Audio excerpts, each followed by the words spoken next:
அமெரிக்காவின் இடைக்கால ஜனாதிபதியாக ஜே.டி. வென்ஸ் பதவியேற்கப் போகிறார். இன்றைக்கு உள்ள நிலைமை இன்னும் 3 மந்த்ஸுக்கு இது இப்படியே கண்டினியூ ஆச்சு அப்படின்னு சொன்னா ட்ரம்ப் பதவி இறக்கப்படுவாரு, ஜே.டி. வென்ஸ் பதவியில அமர்த்தப்படுவாரு.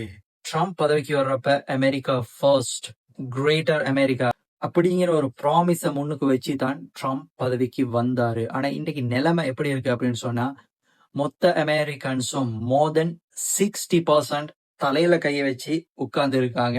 என்னடா நடக்குது மிடில் ஈஸ்ட்ல அப்படின்னு சொல்லி. அமெரிக்கா டே பை டே இந்த யுத்தத்துல தோத்துக்கிட்டு இருக்கு அப்படிங்கறத அமெரிக்கன்ஸ் ஃபீல் பண்ணிட்டு இருக்காங்க. இதுதான் ரியாலிட்டி. என்னன்னு சொன்னா இந்த வாரை பொறுத்த வரைக்கும் கிளியரான ஒரு விஷன் இல்ல, ஒரு பிளான் இல்ல. எதுக்காக இந்த வார் அப்படிங்கிறது.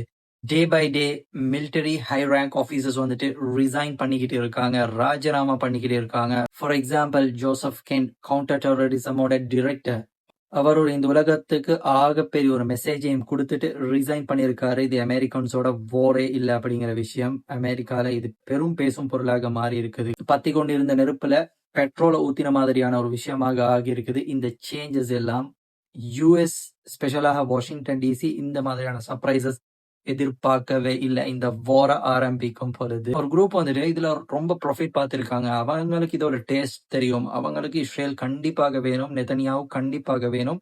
இந்த மாதிரியான ஒரு நாய் கண்டிப்பாக தேவை. காய்ஸ், ஆடித்தரமான ஒரு விஷயத்த பதிய வைக்கிறேன். இஸ்ரேலுக்காக அமெரிக்கா இல்ல, அமெரிக்காக்காக தான் இஸ்ரேல்.